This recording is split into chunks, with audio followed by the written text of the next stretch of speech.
தேவனுடைய வார்த்தைக்குள் கடந்து போவோம். கடந்த நாளிலே அபிஷேகம் என்று சொல்லக்கூடிய தலைப்பில் தேவனுடைய வார்த்தையை பார்த்து வருகிறோம். அபிஷேகிக்கப்பட்டவர்கள் எப்படிலாம் இருப்பார்கள் சொல்லி பார்த்து வருகிறோம். முதலாவதாக அபிஷேகம் பண்ணப்பட்டவர்கள் எப்படிலாம் இருப்பார்கள் சொல்லி பார்க்கும் பொழுது, போதிக்கப்பட்டிருப்பார்கள், பொய்யில்லாமல் சத்தியத்தில் இருப்பார்கள் அப்படின்னு சொல்லி பார்த்தோம். அதாவது பரிசுத்த ஆவியினால் தொடப்பட்டவர்களாக, வல்லமையால் நிரப்பப்பட்டவர்களாக, பாதுகாக்கப்பட்டவர்களாக, அதிகாரம் உள்ளவர்களாக, பரிசுத்தம் உள்ளவர்களாக இருப்பார்கள்.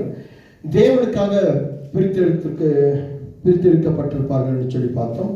அப்படியே வரும் பொழுது ஒவ்வொரு காரியங்களை குறித்து நாம் பார்க்கும் பொழுது அதில் ஸ்திரத்தை குறித்து பார்த்தோம்.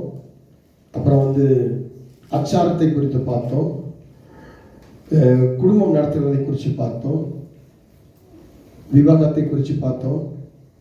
வேலையை குறித்து பார்த்தோம். வியாபாரத்தை குறித்து பார்த்தோம். இப்படி ஒவ்வொரு காரியங்களை குறித்து பார்க்கும்போது கடைசியாக நம்ம நின்னது சாப்பாட்டில் நின்னோம். 1 தீமோத்தேயு புஸ்தகம் 4ஆம் அதிகாரம் 1 வசனத்திலிருந்து 7 வசனம் வரைக்கும் வாசிக்கும் பொழுது 1 தீமோத்தேயு எடுத்த வாசிங்க. 1 தீமோத்தேயு 4ஆம் அதிகாரம் 1 7 வரைக்கும் வாசிக்கும் பொழுது, விசுவாசிகளும் சத்தியத்தை அறிந்தவர்களும் ஸ்தோத்திரத்தோடு அணிவிக்கும்படி தேவன் படைத்த போஜன பதார்த்தங்களை விளக்க வேண்டும் என்று அந்த பொய்யர் கட்டளையிடுவார்கள். தேவன் படைத்ததெல்லாம் நல்லதாய் இருக்கிறது,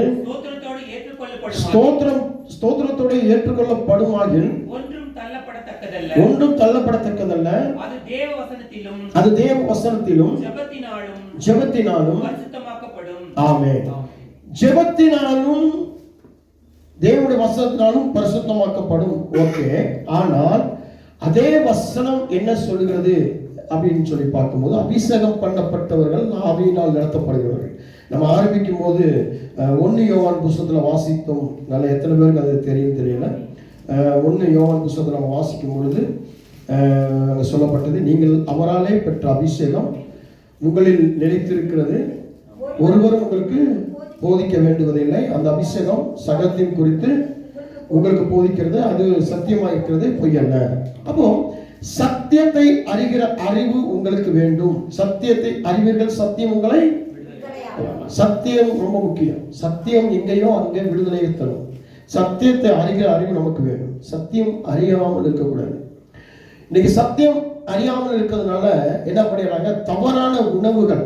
முதல்ல என்ன பண்றாங்க, விக்கிரகங்களுக்கு படைத்த படைப்புகளை, விக்கிரகங்களுக்கு செய்யப்பட்ட, விக்கிரக ஆராதனைக்கு செய்யப்பட்ட, விக்கிரகத்துக்கு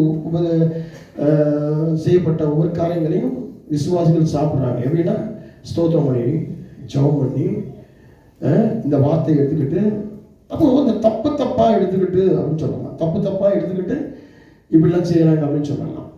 அப்போ அப்படி செய்யலாமா? அப்படிலாம் செய்யக்கூடாது. இப்போ இங்கே தானியேலை குறித்து பார்க்கும் பொழுது, தானியேலுக்கு ராஜா ஒரு பெரிய உபசரிப்பு கொடுக்குறாங்க, ஒரு பெரிய விருந்து கொடுக்குறாங்க.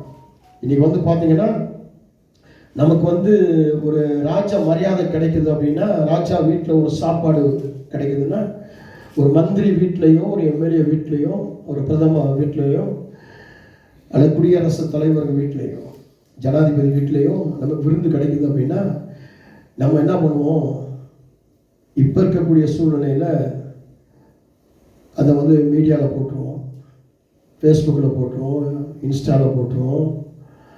அவங்க கூப்பிட்ட மறுநாள்லேருந்தே அதை விளம்பரப்படுத்திடுவோம். அப்படி தானே விளம்பரப்படுத்திடுவோம். நான் போக போகிறேன், இன்னொரு வீட்டில் சாப்பிட போகிறேன்னு ஒரே ஆடம்பரமாக சொல்லிட்டு அலைவோம். அதுக்காக துணியில் எடுப்போம். இந்த ராஜா வீட்டில் போய் சாப்பிடணும் அப்படின்னா அதுக்கு தகுந்த அதுக்கு தகுந்த சேலை. இப்போ நம்ம பார்த்தீங்கன்னா ஒரு கல்யாண வீட்டுக்கு போகிறோம், ஒரு காது குத்து வீட்டுக்கு போகிறோம், ஒரு பிறந்த நாள் வீட்டுக்கு போகிறோம் அப்படின்னா, ஒரு திருமண நாள் வீட்டுக்கு போகிறோம் அப்படின்னா புதுசாக சேலை எடுப்பாங்க. சில பேர் பார்த்தீங்கன்னா புதுசாக சேலை, புதுசாக பேண்ட் ஷர்ட்டு, புதுசாக ஷூ எடுப்பாங்க. கேட்டால் அவங்களுக்கு ஏற்க ஷூ இருக்கும், ஏற்க நல்ல சாரி இருக்கும், நல்ல சேலை இருக்கும், நல்ல பேண்ட், நல்ல ஷர்ட் இருக்கும். இருக்கிறத போட மாட்டாங்க. அதுக்குன்னு ஒன்று வாங்குவாங்க. அதே போல ராஜா வீட்டிலனா இன்னும் பயங்கரமாக உடைகள், அலங்காரம், இந்த இதுக்கெல்லாம் போய்கிட்டு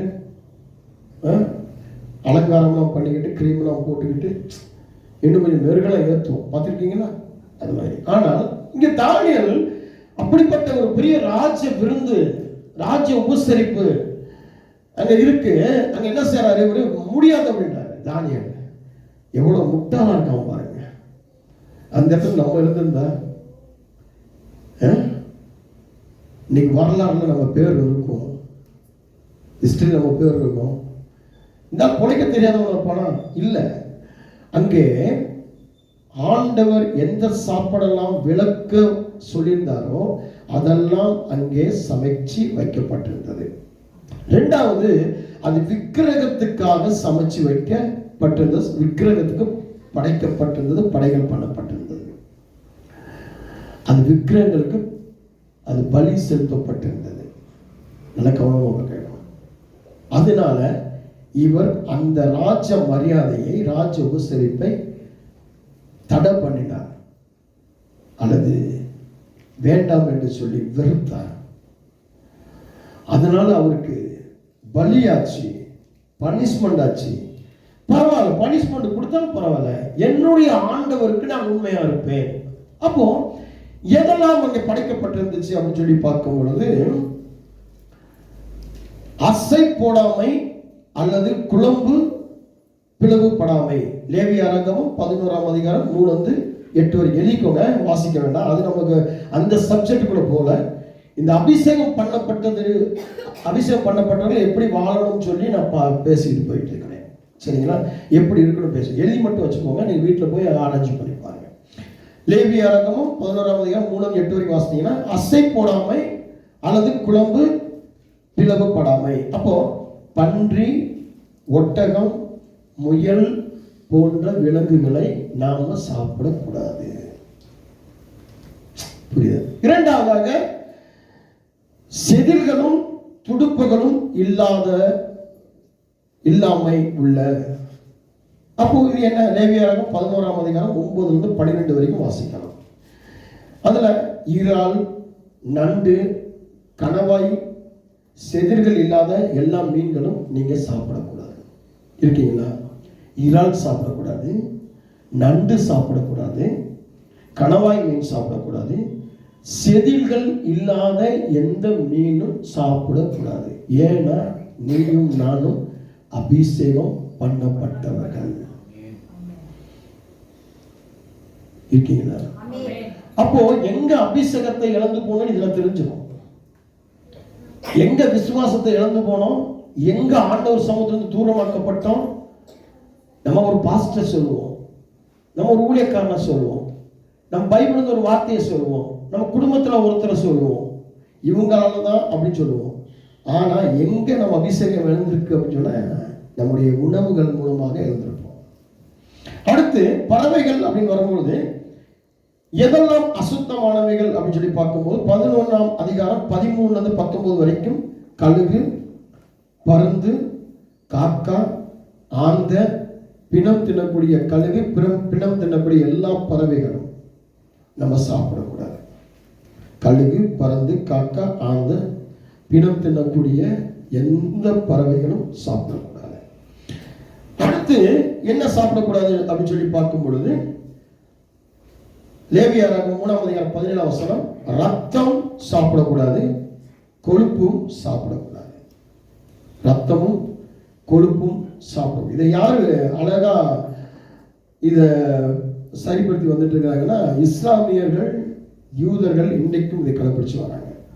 அவங்க ரத்தத்தோட அவங்க கோழிகளையும் ஆடுகளையும் சாப்பிடுவாங்க. ரத்தத்தை கழுவி சுத்தம் பண்ணிட்டு வெறும் கறியை மட்டும்தான் சாப்பிடுறாங்க. கொழுப்பு சாப்பிடணும். கொழுப்புகளை என்ன பண்ணுவாங்க? அறுத்து கீழே போட்டுருவாங்க. சொல்ல முடியாது. அதனாலதான் மோசையுடைய காலத்தில் கொழுப்புகள் எரிக்கப்பட்டது, குண்டிக்காய்கள் எரிக்கப்பட்டது. அப்போ இந்த மோசையினுடைய காலத்துல பலி செலுத்தப்பட்டது. என்ன மாதிரியான பலி? ஒவ்வொரு பாவத்துக்கும் ஒவ்வொரு பலிகள் செலுத்தப்பட்டது. அப்போ நாமளும் ஒவ்வொரு நாளும் ஒரு பலி செலுத்தினால் நம்முடைய பாவம் மன்னிக்கப்படுமா? இந்த பழைய ஏற்பாடு காலத்துல ஆசாரியர்கள் கையில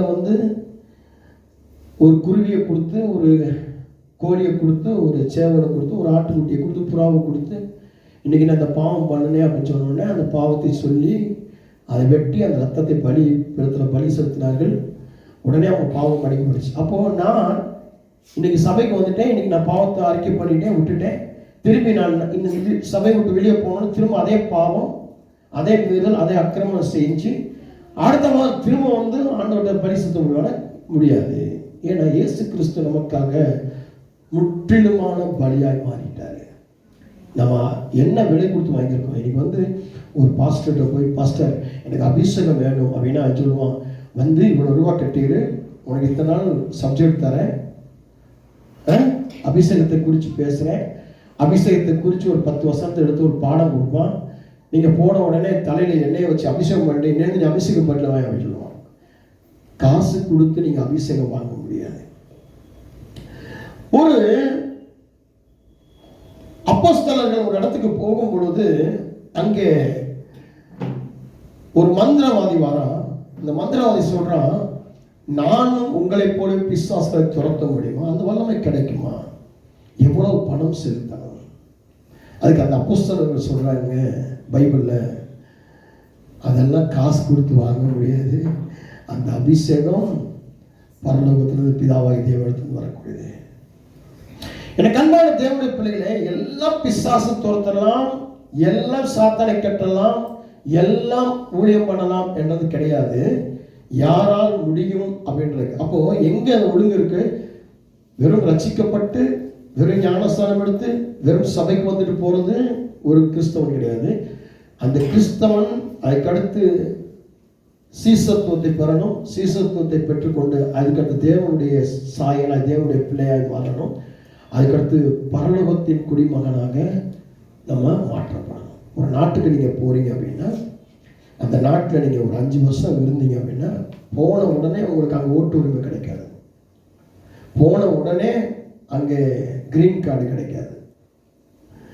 கிட்டத்தட்ட 5 வருஷம் குறைவாய் அங்கே டேக்ஸ் கட்டிக்கணும். அங்கே நீங்கள் சம்பளம் வாங்கும்போது இங்கே மாதிரி முழுசு சம்பளம் உங்கள் கைக்கு வராது. அங்கே வந்து பார்த்தீங்கன்னா ஒரு அளவுக்கு தான் உங்கள் அக்கௌண்ட்டில் சம்பளம் வரும். மீதி அவன் சொல்கிற அந்த ஷேர் மார்க்கெட்டில் உங்கள் பணம் போடும். எத்தனை பேருக்கு தெரியுதில்லை? அமெரிக்காவுக்கு போகிறாங்க, துபாய்க்கு போகிறாங்க, பிரான்ஸுக்கு போகிறாங்க, அங்கே போகிறாங்க, இங்கே போகிறாங்க அப்படின்னா அவங்க சம்பளம் முழுசாக அவங்க கைக்கு வராது. அவங்க வந்து ஒரு ஷேர் மார்க்கெட்டில் ஷேர் பண்ணணும். அவங்க சம்பளம் அது கட்டாயமாக்கப்பட்டிருக்கு. மீதி சம்பளம் தான் அவங்க கைக்கு வரும்.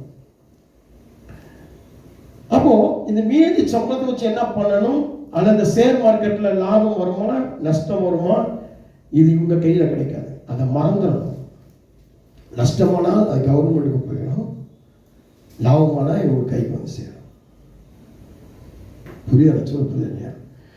அப்போ ஒரு வருஷம், 2 வருஷம், 3 வருஷம், 4 வருஷம், 5 வருஷம் குறைஞ்சதாக இருக்கணும். அதுக்கு அடுத்தபடியாக ஒரு கார்டு உங்களுக்கு கொடுப்பாங்க, எல்லோ கார்டு கொடுப்பாங்க. அதுக்கடுத்து கிரீன் கார்டு கொடுப்பாங்க. கிட்டத்தட்ட 7 வருஷம் ஒரு இடத்துல இருந்து அந்த அத்தாட்சிகள் பெற்றாதான் உங்களுக்கு அந்த கிரீன் கார்டு ஹோல்டர் கிடைக்கும். அதுக்கப்புறம் தான் நீங்கள் அங்கே உள்ள குடிமகனாக மாறீங்க, அவங்க ஓட்டு போட முடியும். அப்போ உங்களுக்கு நிரந்தரம். இல்லைன்னு சொன்னால் அந்த 7 வருஷத்துக்குள்ளே உங்களை நாடு கடத்திடுவாங்க, 5 வருஷத்துக்குள்ளே உங்களை நாடு கடத்திடுவாங்க, 3 வருஷத்துக்குள்ளே உங்களை நாடு கடத்திடுவாங்க. வீசா அதுக்கு பேர் செல்லாது. அதுக்கு நீங்கள் என்ன பண்ணணும்? அங்கே உள்ள குடிமகனாக அங்கே உள்ள நாட்டில் உள்ளவர்களை நீங்கள் மனம் முடிக்கணும். சொல்லுங்க. அதனால தான் வெளியூர் நாடுக்கு போகிறவங்க பாருங்க, அங்கே உள்ள பிள்ளைகளை கல்யாணம் முடிச்சுருவாங்க. ஏன் அப்படின்னா அங்கே உள்ள கார்டு ஹோல்டராக மாறதுக்காக. இதே போல தான் நீங்கள் பரலோகத்துக்கு போகணும் அப்படின்றது. ஞானஸ்தானம் எடுத்தோன்னா, ரசிக்கப்பட்டோன்னா, கையில் 350 ரூபா 4 ரூபாய்க்கு ஒரு பைபிளை வாங்கினோன்னே, பைபிள் 4 நாள் உட்காந்து படித்தோன்னே, 2 நாள் உபவாசம் பண்ணோம், 2 நாள் அங்கே ஒரு கூட்டத்துக்கு போனேன், இங்கே ஒரு கூட்டத்துக்கு போனேன், அந்த பாஸ்டர் தெரியும், எனக்கு இந்த பாஸ்டர் தெரியும், உலகத்தில் இத்தனை பாஸ்டர்கள் எனக்கு ஃபோன் நம்பர் தெரியும், இத்தனை பாஸ்டர்களோட நான் லிங்க் வச்சுருக்கிறேன், அந்த பாஸ்டர் கூட்டத்துக்கு போனேன், இந்த பாஸ்டர் கூட்டத்துக்கு போனேன் அப்படின்றது கிடையாது.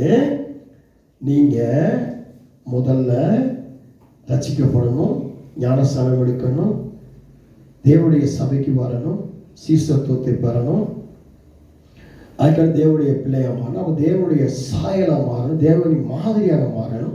அதுக்கடுத்து பரலோகத்தின் ராஜ்யத்தின் குடிமக்களாக நீங்கள் மாறணும். பரலோகத்துக்கு போகிறதுக்கான அந்த காரியத்தை உண்டாகும் இருக்கீங்க. எத்தனை பேர் புரியுது தெரியல? சங்கீதம் 20:6. சங்கீதம் 20:6. 20ஆம் சங்கீதம் 6ஆம் வசனம். கர்த்தர் தாம் அபிஷேகம் பண்ணினவரை ரட்சிக்கிறார். இப்பொழுது அறிந்திருக்கிறேன். தமது வலதுகரம் செய்யும் ரட்சிப்பின் வல்லமைகளை காண்பித்து அவரது பரிசுத்த வானத்திலிருந்து அவருடைய ஜெபத்தை. அப்போ இந்த அபிஷேகம் பண்ணப்பட்டவர்கள் எப்படி இருக்கிறார் அப்படின்னு பார்க்கும்போது ரட்சிக்கப்படுகிறார்கள். இருக்கீங்களா? அப்போ விடுவிக்கப்படுறீங்க. பிரச்சனைகளிலிருந்து, போராட்டத்திலிருந்து, கண்ணிகளிலிருந்து விடுவிக்கப்படுங்க. கட்டுகள் அறுந்து போகுது, அந்தகார சங்கிலிகள் அறுந்து போகுது. உங்களை கட்டி வச்சிருக்கிற எல்லா சத்துருவின் கிரியைகள் அறுந்து போகுதுங்க. நீங்க சொல்லுவீங்க, ஏன் என் குடும்பத்தில் இப்படி பிரச்சனை நடக்குது? இன்னைக்கு வந்திருக்கிற உங்க முகத்தை பார்த்தாலே தெரியும் எத்தனை பேர் புலம்பி இருக்கீங்க. எனக்கு ஏன் இந்த பிரச்சனை? குடும்பத்துக்கு ஏன் பிரச்சனை? எனக்கு சரியான வேலை இல்லை, நிரந்தரமான வேலை இல்லை, நிரந்தரமான வருமானம் இல்லை, குடும்பத்தில் நிம்மதி இல்லை, குடும்பத்தில் சந்தோஷம் இல்லை, கட்டையங்காரன் தொல்லை அப்படின்னா எங்க நீங்க இருக்கீங்க? அந்தகார சங்கிலியில் கட்டப்பட்டிருக்கிறீங்க. நீங்க இன்னும் ரட்சிக்கப்படலாம். ரட்சிக்கப்படலைன்னா என்ன அர்த்தம்? நீங்க சரியா அபிஷேகம் பெற்றது ரெனியூவல் பண்ணாம வச்சிருக்கீங்க. உங்களுக்கு கொடுத்த அபிஷேகம் உங்களுக்குள்ள தான் இருக்கும். திருப்பி ஆண்டவர் என்ன பண்ண மாட்டாரு? எடுத்துக்கொள்ள மாட்டார். எடுத்துக்கொள்வார். ஒரு குறிப்பிட்ட நேரம் வரும்போது எடுத்துக்கொள்வார். நீங்க விக்கிரகாராதனை பண்றது, பாவம் பண்றது, மீறுதல் பண்றது, அக்கிரமம் பண்றது, பொய் சொல்றது, பொறாமைப்படுறது, பலவிதமான காரியங்கள் பண்றது, இது எல்லாம் நீங்கள் பண்ணும் பொழுது என்ன ஆகுது சொல்லுங்க. எடுத்து வாசிங்க. எபேசியர் புத்தகம் 4ஆம் அதிகாரம் 30 to 32 வரைக்கும் வாசிங்க. அங்க உங்களுக்கு என்னென்ன தெரியும். எபேசியர் புத்தகம் 4ஆம் அதிகாரம் 30 to 32 வரைக்கும். அன்றியும் நீங்கள் மீட்கப்படும் நாளுக்கென்று முத்திரையாக பெற்ற தேவனுடைய பரிசுத்த ஆவியை. அப்போ எனக்கு ஏன் இந்த பிரச்சனை? என் வாழ்க்கையில ஏன் இந்த பிரச்சனை? என் வேலையில ஏன் இந்த போராட்டம்? என்னுடைய ஆவிக்குரிய வாழ்க்கையில இந்த போராட்டம், என்னுடைய மன வாழ்க்கையில என் போராட்டம், என் மனைவிக்கு எப்படி, என் கணவனுக்கு எப்படி, என் பிள்ளைக்கு எப்படி, என் உற்றார் உறவுக்கு எப்படி, ஏன் இப்படி வேலை இல்லாம, வெட்டி இல்லாம, கடன் கட்டு சூழ்நிலை மாறி இப்படி இருக்கிறோம்? யாரோ செய்ய வச்சிருப்பானோ, யாரோ மந்திரம் பண்ணிப்பானோ. நான் வரும்போது அங்கக்குள்ள ஏதோ மந்திரிச்சு கொடுத்தாங்க, தாண்டி இருப்பேனும். இன்னைக்கு இருக்கிற விசுவாசிகளுக்கு நான் சொல்றேன், முத்திரையாக பெற்ற பரிசுத்த ஆவியினுடைய அபிஷேகத்தை நீங்க துக்கப்பட்டிருக்கீங்க. உங்க அபிஷேகம் உங்களை விட்டு வெளியே வந்திருக்கு. உனக்குள்ள பாவம் வருதுன்னா, விக்கிரகாரனை பண்றேன்னா, விக்கிரகத்துக்கு முன்னாடி கையேந்தி நிக்கிறேன்னா, கையை தூக்கி நிக்கிறேன்னா, அப்போ பரிசுத்த ஆவியானவர் உனக்கு கொடுக்கப்பட்ட ரட்சிப்பை எவ்வளவு இகழ்ந்து போயிருக்கிறார். அப்போ அழிவு குடும்பத்துக்கே ஐயோ. இப்ப நான் தப்பு பண்றேன்னா என்னோட போகாது, என்னுடைய மனைவி, என்னுடைய பிள்ளைகள், பேர பிள்ளைகள் 4 தலைமுறைகளுக்கும் சாபம், நாசமாக்கப்படுவோம். என்னோட போகாது, என்னுடைய சபை நாசமாக்கப்படும். இருக்கீங்க?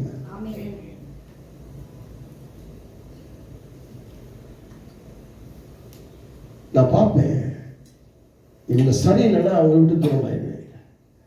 அவங்க என்னை தப்பான வழிக்கு கொண்டு போறாங்கன்னா, அவங்களால எனக்கு காயம் உண்டாகுதுன்னா மறுபடி சொல்லி பார்ப்பேன். திருந்தலாம் விட்டுருவேன். ஆண்டோட போது நான் என்ன பரிசுத்தப்படுத்திக்கணும்ல, என்னுடைய அபிஷேகம். அப்போ என்னுடைய அபிஷேகமும் கெட்டு போகுது. என்னை சுத்தி என்னுடைய உறவினர்கள் செய்கிற தவறுகள்னால அவருடைய அபிஷேகம் விட்டு போகுது. இப்ப மொத்த குடும்பமும் ஒரு பாடுக்குள்ள வரும். அப்போ நான் வேலைக்கு போறேன். என் வேலையில ஏன் குழப்பம், பிரச்சனை, போராட்டம் வருது? என் வேலையில ஏன் இந்த பாடுகள் வருது? ஒண்ணு அவருடைய சித்தம், 2வது அவருடைய வெளிப்பாடுகள் இல்லாமல், தரிசனம் இல்லாமல். மூன்றாவதாக எனக்கு கொடுக்கப்பட்ட வேலையிலிருந்து நான் 10% தசம பாகத்தை கொடுக்காமல் 10% தசம பாகத்தை கொடுக்காமல் இருந்தால் என் வேலையில் என்ன இருக்கும்? இழப்புகள் வரும், என் வருமானம் இழப்புகள் வரும், அங்கே எனக்கு நாசமாக்கப்படுவேன். அபிஷேகிக்கப்பட்டவன் முதலாவதாக என்ன பண்ணணும்? ஒழுக்கத்துக்குள்ள வரணும். எந்த ஒழுக்கத்துக்குள்ள வரணும்? கர்த்தருக்கு செய்ய வேண்டியதை, கர்த்தருக்கு கொடுக்க வேண்டியதை முதல் ஆவி ஆத்ம சரீரத்தை கொடுக்கணும். உன்னுடைய வாழ்க்கை ஒழுங்குக்குள்ள கொண்டு வரணும். உன்னை சுற்றி இருக்கிறவங்க ஒழுங்குக்குள்ள கொண்டு வரணும். இன்னைக்கு என் குடும்பம் ரட்சிக்கப்படாமல் இருக்கு, என் தாய் தகப்பன் ரட்சிக்கப்படாமல், என் அம்மா, என்னுடைய மனைவி, என்னுடைய கணவன் ரட்சிக்கப்படாமல் இருக்கிறாங்க. அபிஷேகிக்கப்பட்டவன் நான் போய் என்ன பண்றதில்ல, சொல்றது கிடையாது. எதை சொல்றது கிடையாது? ஆண்டவரை பற்றி சொல்றது, ஆண்டவருடைய பயத்தை சொல்றது கிடையாது. வந்தானுக்கு வந்தான், போனானுக்கு போனான். அபிஷேகம் பண்ணப்பட்டவன் எப்படி இருக்கிறோம்? அபிஷேகம் பண்ணப்பட்டவன் எப்படி இருக்கிறோம்? அதுதான் ரொம்ப முக்கியமான காரியம். அப்போ அபிஷேகம் பண்ணப்பட்டவன் நான் எப்படி இருக்கிறேன், எந்த மாதிரியா இருக்கிறேன், துக்கப்படுத்தி கொண்டிருக்கிறேன். பரிசுத்த ஆவியானவர் தொடர்ந்து வாசிக்கும் போது சகல விதமான கசப்புகள். நல்லா இருக்கீங்களா பிரதர் சிஸ்டர்? நல்லா இருக்கீங்களா? நல்லா இருக்கீங்களா? அப்போ சகல விதமான கசப்புகள். எங்க துக்கப்படுத்துறோம்? எங்க அபிஷேகத்தை இழந்து போகிறோம்? எனக்குள்ள ஒரு கசப்பு வரும்பொழுது. எப்படிப்பட்ட கசப்பு? என்னுடைய உறவினரை பார்த்து, என்னுடைய நண்பனை பார்த்து, எப்படி வாழ்றான், எப்படிதான் ஆண்டவர் கொடுக்கிறாரோ, இவனுக்கு மட்டும் எப்படிதான் வேலை வருதோ, இவன் வேலையே இல்லாம எப்படிதான் கடன் அடைக்கிறானோ, கசப்பு தான். அவனை பார்த்து பொறாமப்பட்டாலே கசப்பு தான், போட்டி போட்டாலே கசப்பு தான், கீழ்ப்படியாமல் போனாலே கசப்பு தான், ஆண்டவருடைய வார்த்தைக்கு கீழ்ப்படியாமல் போனாலே கசப்பு தான், துக்கப்படுத்தினாலே கசப்பு தான். என்னைக்கு அவன் நல்லா ஆயிட்டான், அவன் வீடு வாசம் வாங்கிட்டான், அவனுக்கு பிள்ளை பெற போது, அவன் கல்யாணம் பண்ணிட்டான்னு சொல்லி என்னைக்கு நீ துக்கமாயிட்டியோ அன்னைக்கே கசந்துட்டேன்னு அர்த்தம். அன்னைக்கே உன் அபிஷேகம் முன்னிட்டு போச்சு. ஹலோ, அதுக்கடுத்து கசப்பும் கோபமும் மூர்க்கமும் கூக்குரலும். ஆமா, கோபம் எதுக்கத்தாலும் கோபம். சில பேருக்கு முன் கோபம் வரும், சில பேருக்கு ஆவிக்குரிய கோபம் வரும்.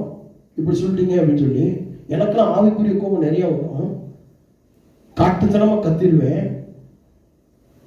ஆனால் அவர்களுக்காக உட்காந்து ஜெபம் பண்ணுவேன். ஆனா இன்னொரு கோபம் இருக்கு. என்ன கோபம் தெரியுமா?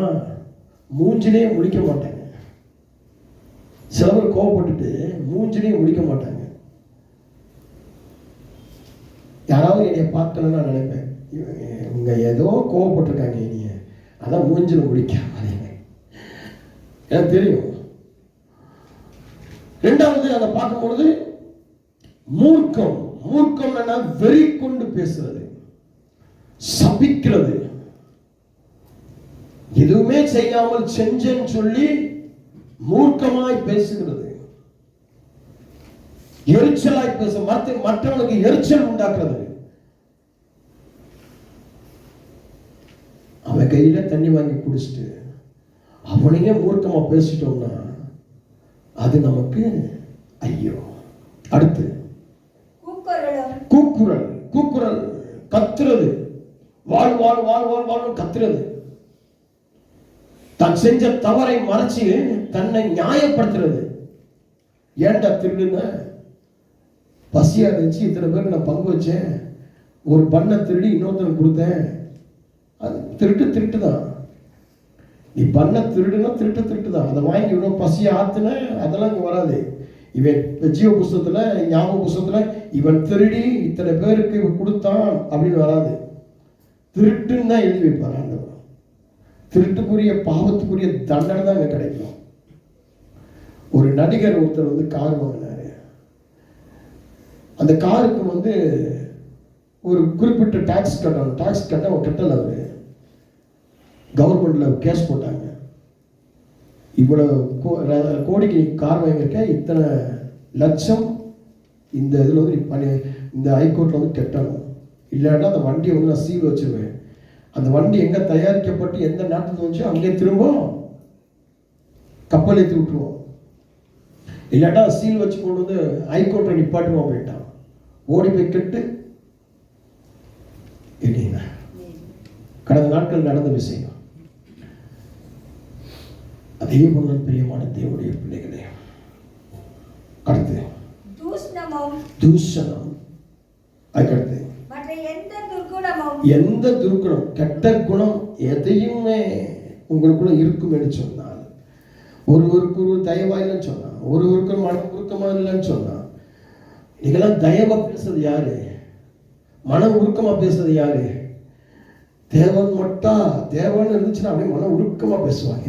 பிரதர் சிஸ்டர் அப்படியே அவங்கள போல உருக முடியாது. அப்படியே உருகி மெழுகெல்லாம் தோத்து போயிடும். மெழுகெல்லாம் தோத்து, டாண்டாலாம் தோத்து போயிடும், நெய்யெல்லாம் தூத்து போயிடும். அப்படியே உருகி ஆறா ஓடுவாங்க அவங்க தேவைன்னா. இல்லைன்னு சொன்னா அவங்க உருக்கமா.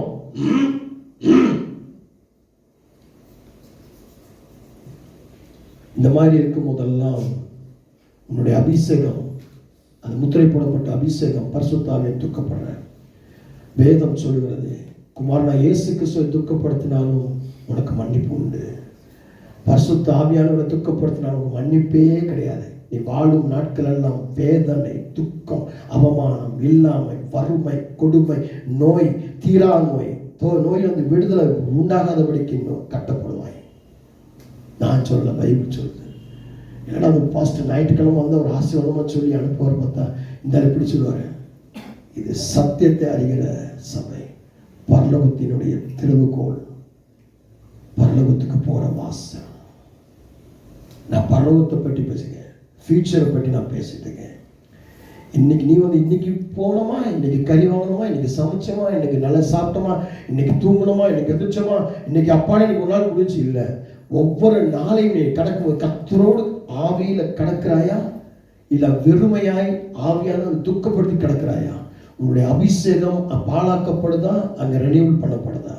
உன்னுடைய அபிஷேகம் இல்லாமல் நீ வெறுமையாக இருந்தால் நீ சபையிலையும் அங்கீகரிக்க முடியாது, சபையுடைய திட்டங்களுக்கும் அங்கீகரிக்க முடியாது, ஆண்டோட வருகையிலும் நிற்க முடியாது. ஆண்டவராக இயேசுவின் நாமத்தினால நான் ஜெபம் பண்ணேன். இப்போ நீங்கள் சொன்ன ஜெபம் பண்ண எனக்கு தரிசனம் வந்துச்சு, ஜெபம் பண்ண எனக்கு அப்படி பண்ணேன், ஜெபம் பண்ண இப்படி பண்ணேன். தரிசனம் எப்போ கொடுக்குறார் ஆண்டவர்? நீ உள்ள வருகிறதுக்காக, ரட்சிப்பை பெறுவதற்காக. கர்த்தர் சத்தியத்தை அறியாமல் நிறைய வசனம் உனக்கு தெரியாது, அதனால உனக்கு கனவு மூலமாய், ஊழியர்கள் மூலமாய், உனக்கு சில ஏறுதல் மூலமாய் சொல்லி உனக்கு நடத்துவார். அதுக்கு பிறகு வார்த்தையில் தான் நடத்துவார். வார்த்தையை நீ படிச்சு புரிஞ்சு சத்தியத்தை அறிவீர்கள், சத்தியம் உங்களை விடுதலையாகும். சத்தியத்தை அறிகிற அறிவின் மேன்மை உங்களுக்கு வேணும். குமாரன் விடுதலை கொடுக்கக்கூடுமான விடுதலை உண்டு, கர்த்தருடைய ஆவியானவர் அங்கே விடுதலை உண்டு. அப்போ இந்த அபிஷேகத்தினுடைய பிரசன்னம், அந்த வழிமுறை நெறிமுறை உனக்குள்ள கடந்து வரும் பொழுதுதான், அது நடத்தும் பொழுதுதான் நீ அடுத்த லெவலுக்கு நீங்க போக முடியும். இல்லைன்னா பின்வாங்கி போயிருவீங்க. இஸ்ரவேல் ஜனங்கள் போய் ஆண்டவர்கிட்ட கேட்குறாங்க, எங்களுக்கு நியாயாதிபதிகளை அனுப்புங்க, நியாயாதிபதிகள் வேணும். உடனே நியாயாதிபதிகளை கர்த்தர் அனுப்புறாரு. திரும்பி போய் நிற்கிறாங்க, எங்கள் ராஜாக்கள் வேணும். திரும்பி ராஜாக்களை அனுப்புறாரு. திரும்பி போய் கேட்குறாங்க, இப்போ எங்களுக்கு அசரீரியா ஸ்டார்டிங்கில் நினைச்சாரு. ஆண்டவர் சொல்ற, இனிமேல் அசரீரியான காலம் தான், இனி ராஜாக்கள் உங்களை ஆழ்வார்கள், ராஜாக்களை நியமித்திருக்கிறேன். இருக்கீங்களா? எத்தனை பேர் புரியுதுன்னு சொல்றேன்? அப்போ இந்த கசப்பு, கோபம், எரிச்சல், கூக்குரல், அவமதிப்பான பேச்சு, அவமதிப்பா பேசுறீங்களா? பெரியவன் சிறியவன் பார்க்காம, விட்டா உறவினர் பார்க்காம அவமதிப்பா பேசுறீங்களா? கேவலமா பேசுறீங்க, கெட்ட வார்த்தை பேசுறீங்க, இழந்து பேசுறீங்களா, நாசமான வார்த்தை, மோசமான வார்த்தை பேசுறீங்களா? இது எல்லாமே பரிசுத்த ஆவியானவரை துக்கப்படுத்தும் வார்த்தைகள். அப்ப அபிஷேகத்தை நீங்க இழந்து போகும்படியாக நீங்க தூரமாக்கப்படுறீங்க. சாத்தான் உங்களை என்ன பண்றான்? அவனுடைய கவருக்குள் உங்களை கவர் பண்ணி அவனுடைய கோட்டைக்குள்ள அவன் வச்சான். அந்த பால் அடைஞ்ச கோட்டைக்குள்ள, விளைச்சல் தராத கோட்டைக்குள்ள. அப்ப வருமானம் கிடைக்காது, சம்பளம் கிடைக்காது, எல்லாமே ஐயமாக்கப்படும். தேவனுக்கு கீழ்ப்படியாமல், தேவ சித்தத்தை செய்யாமல், தேவனுடைய பிரசனத்தை உணராமல், தேவ ஆவியை உணராமல், உனக்கு கொடுக்கப்பட்டதை உணராமல் எல்லாவற்றையும் நாசமாக்கி, குடும்பத்தை நாசமாக்கி, வேலைகளை நாசமாக்கி, உன் பிள்ளைகளை நாசமாக்கி வளர்த்து, கெட்ட பிள்ளைகளாக வளர்த்து, துரோகிகளாக பாவிகளாக வளர்த்து,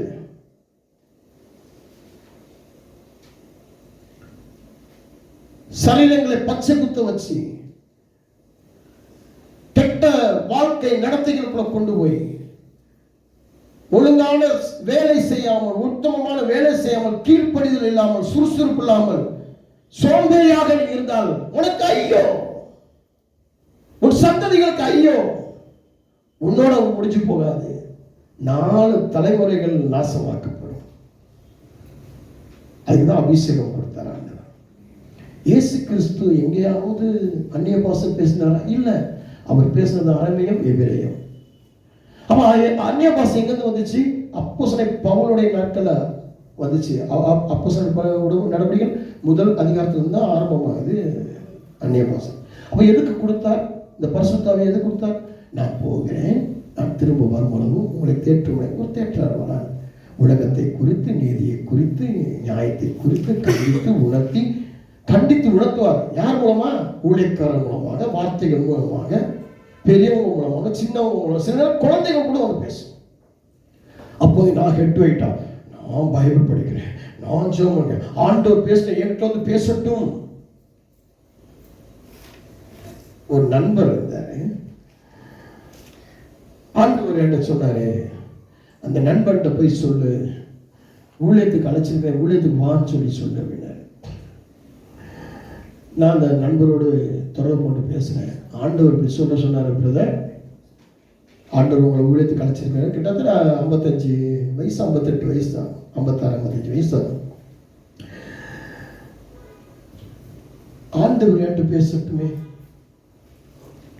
நான் உபவாசம் போடுறேன், என்கிட்ட பேசட்டும், பைபிள் படிக்கிறேன், என்கிட்ட பேசணும். அதை நான் உங்கள்கிட்ட விட்டு பேசியிருக்கிறாரு. அவர் பேசுறதுலாம் நிறைய நான் கேட்டிருக்கிறேன், நான் நோட்டில் எழுதி வச்சிருக்கிறேன். இதுவும் அவர் பேசட்டும் அப்படின்னாரு. நான் ஆண்டோட சொன்னேன், ஆண்டவர் நீங்க சொன்னீங்க, நான் சொல்லிட்டேன், இனிமேல் நீங்க பார்த்துக்கோங்க. ஒரு கொடிய நோய் வந்துருச்சு, முதுகுல ஒரு பெரிய கட்டி வந்துருச்சு. அந்த கட்டி அவரால் பார்க்கவே முடியாது, அவரால் மல்லாக்க படுக்க முடியாது, சாஞ்சி படுக்க முடியாது, உட்காந்துக்கிட்டு குப்பரை சாஞ்சிக்கிட்டே கிடக்கணும். 1 நாள் 2 நாள் இல்லை, 1 வருஷம் 2 வருஷம் இல்லை, 13 வருஷம் போறது. அந்த சலத்தை பிதிக்கி எடுக்கிறது, திரும்பி புண்ணாகும், திரும்பி இணைச்சி முதுகுல, நடு எலும்புல, ஸ்பைனல் கார்டில் புற வச்சிருச்சு, கேன்சரா மாறிடுச்சு. ஆண்டவர் செய்ய சொன்னதை சொல்லலை, செய்யலை.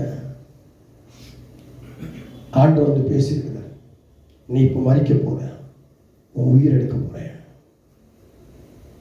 இவர் சொல்றாரு, என்ன ஊழியம் பண்ண சொன்னீங்கன்னு சொல்லி அந்த பாஸ்டர் ஐசக் சொன்னாரு. என்னாச்சு?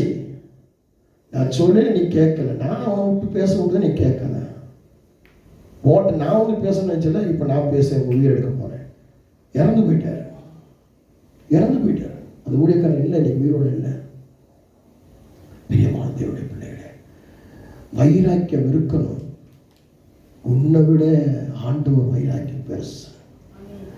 உன் பாவம் பெருசா இருக்கலாம், உன் மீறுதல் பெருசா, உன் அக்கிரமம் பெருசா, உலகத்தின் சுகம், உலகத்தினுடைய கசப்பு, கோபம், மூர்க்கம், கூக்குரல், அவமதிப்புகள், பெரியவன் சிறியவன் பார்க்காம ஆஃபையுமே வாட்டா போட்டா அப்படின்னு பேசலாம். காருக்கு போனா கேவலப்படுத்தலாம், பெத்த தாய் தகப்பன வாடா போடான்னு பேசலாம், அடிக்கலாம், உதைக்கலாம். இது எல்லாமே பரிசுத்த ஆவியை நீ இழந்து துக்கப்படுத்தி, அதனால நீ ஐயவாக்கப்பட்டிருப்பாய். உன் சந்ததிகள் ஐயவாகும், உன் வேலைகள் ஐயவாகும், உன் நிலங்கள் ஐயவாகும். உனக்கு கொடுக்கப்பட்ட பொருள் பொட்டு எல்லாம் நெருக்கதியாகும், நிர்மூலமாகும். அபிஷேகத்துக்கு அவ்வளவு பெரிய வல்லம் இருக்கு. அபிஷேகம் உடனே போய் பாஸ்டர் வந்தாரு, சிவாஜி நகர் அல்லது இந்த இதில் கிரவுண்டில், பேலஸ் கிரவுண்டில் ஒரு பாஸ்டர் வந்திருக்காங்க, அல்லது சிவாஜி நகர் கிரவுண்ட், இப்போ சிவாஜி நகர் கிரவுண்டு கிடையாது, பேலஸ் கிரவுண்டில் ஒரு பாஸ்டர் வந்திருக்கிறாங்க. துபாயிலேருந்து வந்திருக்கிறாரு, கொரியாலேருந்து வந்திருக்கிறாரு, சைனாலேருந்து வந்திருக்கிறாரு, ஆப்பிரிக்கால வந்திருக்கிறாரு, அவர் அபிஷேகம் பண்றாராம், அவர் ஞானஸ்தானம் கொடுக்கிறாராம், அப்படியே ஆடுதான் பாடுதான், அவ்வளவுதான் முடிஞ்சு. அந்த நிமிஷம் தான். அதுக்கு அடுத்து ரன்னிங் ஆகிறது யாரு? ஒரு பக்தன் எப்படியா சொன்னான், என் விசுவாசத்தை நான் காத்துக்கொண்டேன், நல்ல போராட்டத்தை போராடினேன், என் ஓட்டத்தை முடித்தேன். எத்தனை பேர் இருக்கீங்க? அபிஷேகத்துக்கு பிறகு எங்கெங்க சரி பண்ணணும்? நம்ம ஆவி ஆத்துமா சரி. நம்ம வேலை வந்து கேரண்டியா நிக்கணும் அப்படின்னா தசம பாகம் கொடுக்கணும், காணிக்கைகள் கொடுக்கணும். அவருக்காக நான் உட்கார்ந்து என் ஆவி ஆத்மா மூலமா என்ன செய்ய முடியும், அவருக்காக நான் என்ன செய்ய முடியும் செய்யணும். போட்டிகள் போடக்கூடாது, பொறாமைகள் போடக்கூடாது, ஈகோ படக்கூடாது. கணவன் மனைவி பிள்ளை கூட ஈகோ இருக்கக்கூடாது, ஊழியக்காரர்களுக்குள்ள விசுவாசிகளுக்குள்ள ஈகோ இருக்கக்கூடாது. இந்த ஊழியத்தை நாங்கள் 33 வருஷமா முடிய போகுது. 33 வருஷங்கள் நாங்கள் தொடர்ந்து செய்யறோம்னா எந்த ஊழியக்காரோட ஈகோ இருக்காது, எந்த ஊழியக்காரோட போட்டி இருக்காது, எந்த ஊழியக்காரோட நான் கம்பேர் பண்ண மாட்டேன், யாரோடையும் கம்பேர் பண்ண மாட்டேன். இப்படிதான் சத்தியம், இதுதான் சத்தியம், இப்படிதான் இருக்கணும் அப்படின்னு சொல்லி பண்ணிட்டு இருக்கிறேன். பிரியமானவர்களே, எடுத்து வாசிப்போம்.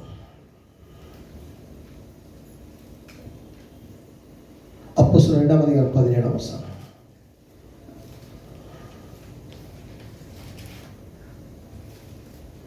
வாசிங்க.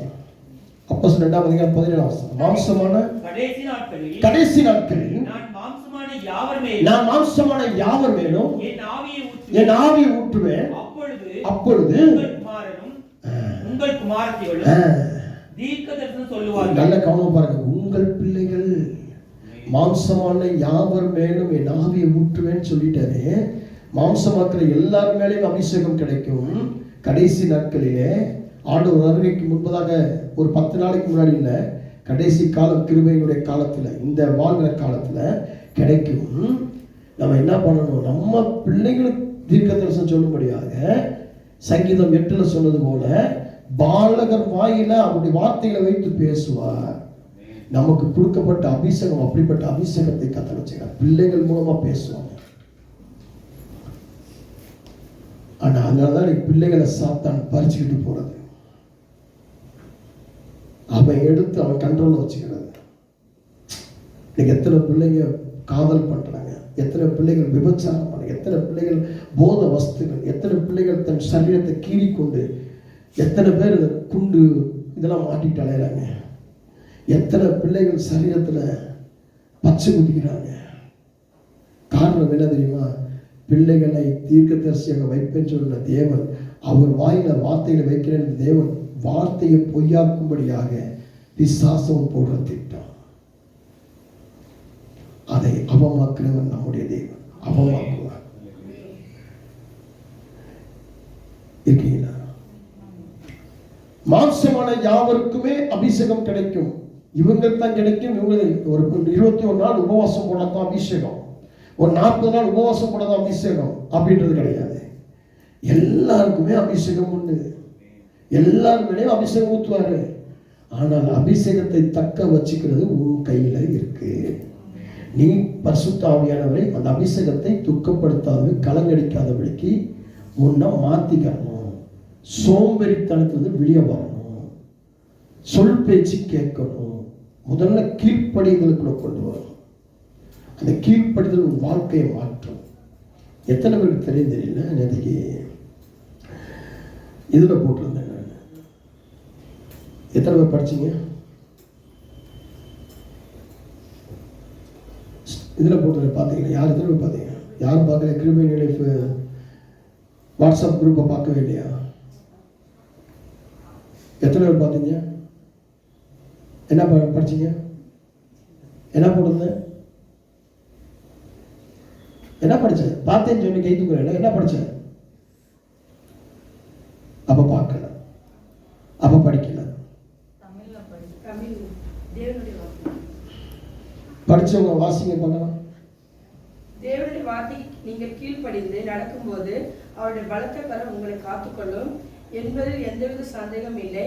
ஆனால் அவருடைய வார்த்தைக்கு நீங்கள் செவி கொடுக்காமல் உங்களின் இஷ்டத்தைப்படி நடந்து கொண்ட பிறகு அவரை பிறரை குறை சொல்லியே திட்டுவதோடும் எந்த பயனும் இல்லை, பாதிப்பு உங்களுக்கு மட்டும்தான். ஆமென். கீழ்ப்படியாமல் போனால் பாதிப்பு உனக்கு தான், உன் குடும்பத்துக்கு தான், உன் மனைவிக்கு தான், உன் கணவனுக்கு தான், உன் பிள்ளைக்கு தான், உன் வேலைக்கு தான், உனக்கு தான். கீழ்ப்படியாமல் போனா சோம்பேறியா இருந்தா இருக்கீங்களா? சோம்பேறியா இருக்கக்கூடாதுங்க. கீழ்ப்படியாம இருக்கக்கூடாதுங்க. சோம்பேறிய விடணும். வேலைக்கு போனேன், வந்தேன், சாப்பிட்டேன், தூங்கினேன், திருப்பி எழுந்திரிச்சேன், வேலைக்கு போனேன், வந்தேன். எனக்கு கொடுக்கப்பட்ட ஒரு 5 நிமிஷத்துல எதையாவது நான் செய்யணும், என் குடும்பத்துக்காக எதையாவது செய்யணும். எனக்கெல்லாம் ஒரு 5 நிமிஷம் ஃப்ரீயா இருந்தேன்னா வீட்டை கிளீன் பண்ணி விட்டுருவேன். ஒரு 10 நிமிஷம் பார்த்தா நான் துணியை துவைச்சு போட்டுருவேன். ஒரு 15 நிமிஷம் இருந்தால் ஒரு ஜெபம் பண்ணி முடிச்சிருவேன். ஒரு 25 நிமிஷம் வந்தால் ஒரு பைபிள் ஸ்டடி எடுத்து முடிச்சிருவேன். 1 மணி நேரம் இருந்தால் பைபிள் கிளாஸை முடிச்சிருவேன். ஆன்லைன் பைபிள் கிளாஸை முடிச்சிருவேன். 2 மணி நேரம் இருந்தால் கர்த்தருடைய சமூகத்தில் இளைப்பாறி நிற்பேன்.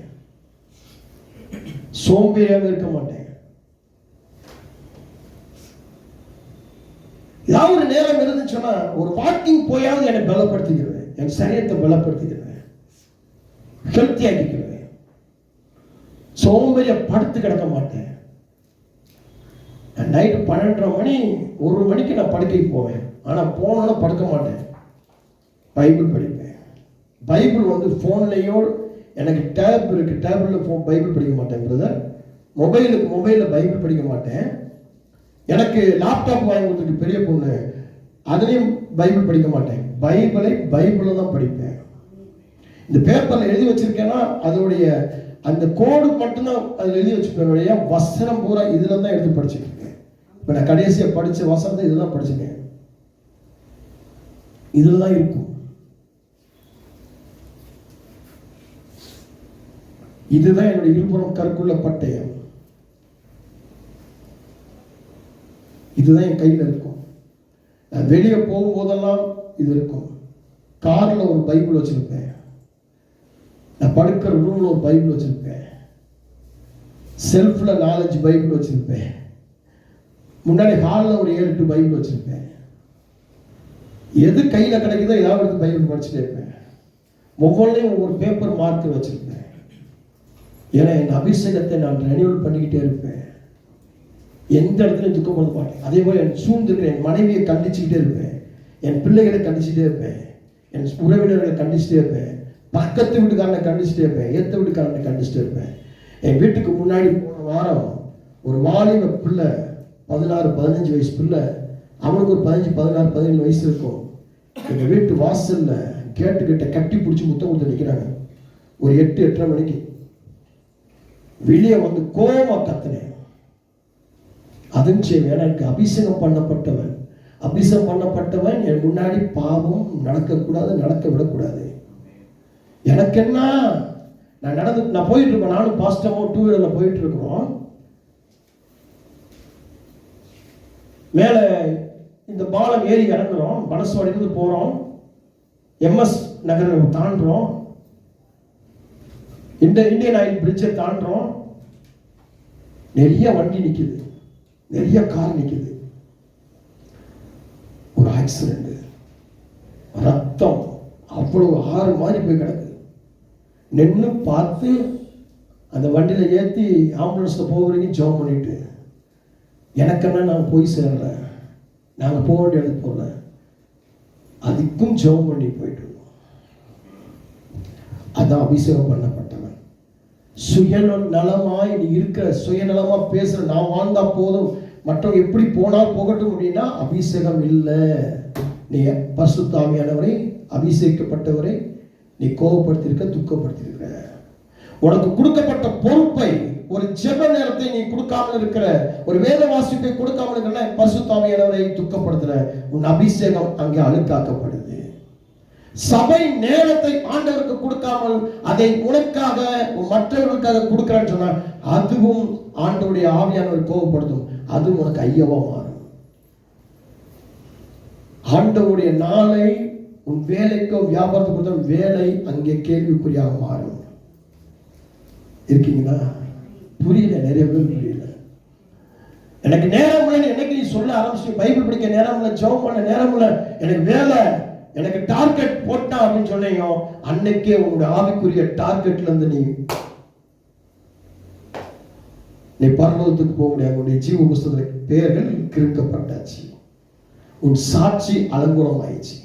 என்னைக்கு சபையில வந்து நீ தூங்க ஆரம்பிச்சியோ, தலைகுனி ஆரம்பிச்சியோ, சபையில சாட்சி இழந்து போனையோ, அன்னைக்கு இப்ப நீ என்ன சொல்ற, என் குடும்பத்துல எந்த அப்படி நடக்குதோ, இங்க இருக்கிற ஸ்திரீ யாரோ ஒரு ஸ்திரீ, மூணு ஸ்திரீ கல்யாணம் முடிச்ச ஸ்திரீ உட்காந்துருக்கீங்க, 3 பேர்ல யாரோ சொல்லிக்கிறீங்க, ஏன் வேலையில போய் பிரச்சனை, குடும்பத்துல பிரச்சனை சொன்னீங்க, யாரோ சொல்லிருக்கீங்க. அந்த சத்தம் என் காதுல கேட்டுக்கிட்டே இருக்குங்க. இப்போ என் காதுல கேட்டுக்கிட்டே இருக்கு, என் மூலையில விழுந்துகிட்டே இருக்கு. யாரோ சொல்லியிருக்கீங்க, யாரும் தெரியல. ஏன் என் சகோதர சகோதரிக்கு இப்படி நடக்குது, ஏன் இவங்களுக்குள்ள வேலை இல்லாமல் இருக்கு, ஏன் இப்படி நடக்குது, அப்படி நடக்குது, ஏன் உங்களோட குடும்பங்கள் பிரிஞ்சிருக்கு அப்படின்னு சொல்லி ஏதோ நீங்க 3 பேர்த்துல யாரோ புலம்பி பேசிருக்கீங்க 2-3 நாளைக்கு முன்னாடி. யாருன்னு எனக்கு தெரியாது. நீங்க மறைக்கலாம், ஆண்டவர் மறைக்க மாட்டார். இங்க உணர்ந்துட்டே ஆவியானவர் பேசிக்கிட்டே இருக்கிறார். காரணம் என்ன தெரியுமா? துக்கம். பரிசுத்த ஆவியானவர் துக்கப்படுத்திருக்கீங்க. காரணம், வேலையில நீ பிடிப்பு இல்லாமல் போனதுக்கான காரணம், நீ தசமபாகம் கட்ட மறந்திருக்கிற, கட்டாம அதை நீ உலகத்துக்கு பாவத்துக்கு செலவு பண்ணிருக்கிற, நேரத்தை பாவத்துக்கு உலகத்துக்கு செலவு பண்ணிருக்க, உன் ஆவி ஆத்மாவை கெடுத்திருக்கிற, ஆண்டவர் கொடுத்த தாளந்துகளை கெடுத்திருக்கிற, ஆண்டவர் அவமானப்படுத்துறேன். நீங்க நினைக்கிறீங்க ஊழியக்காரன் தானே அவமானப்படுத்துறேன், சபையை தானே அவமானப்படுத்துறேன், அவங்களாம் பார்த்துட்டா இருக்க போறாங்க. இல்லை, ஆண்டவருடைய ஆவியானவர் அபிஷேகம் உன்னை பார்த்துக்கிட்டே இருக்கும். எழுதிக்கிட்டே, அப்பைக்கு அப்போ எழுதிக்கிட்டே இருக்கும், ரிசல்ட் கொடுத்துக்கிட்டே இருக்கும். ஆவியானவர் கொடுத்துக்கிட்டே இருப்பாரு. ஆவியானவர் தான் வேலை. ஆவியானவர் வர்றது ஒரு குதிக்கிறது கிடையாது. ஆவியானவர் உன்னை கண்டிச்சு உணர்த்தி சீர்பது. அவர் கண்டிப்புக்கும் உணர்த்தி நீ சீர்படலன்னு சொன்னா நீ ஐயோ.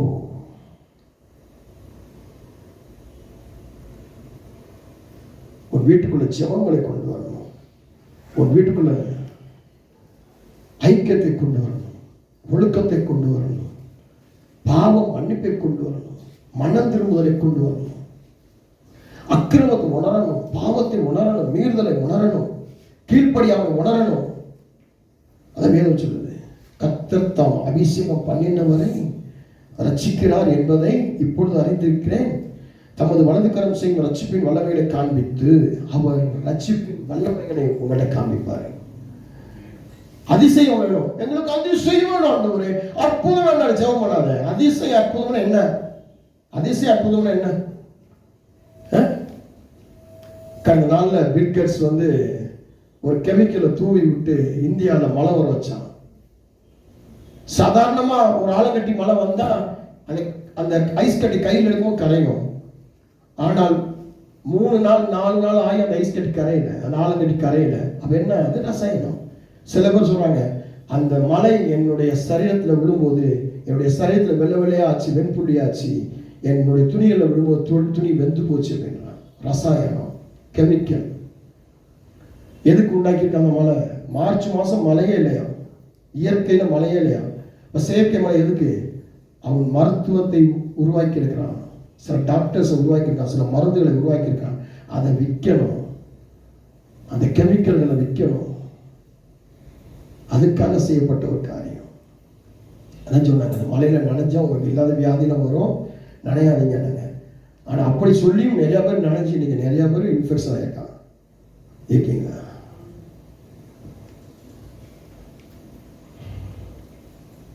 எனக்கு அன்பான தெய்வ பிள்ளைகளே, ஆவியானவர் உணர்த்தும் பொழுது என்ன பண்ணணும்? உணரணும். எத்தனை பேருக்கு புரியுதுன்னு தெரியல. இப்ப வாசிங்க ஏசாயா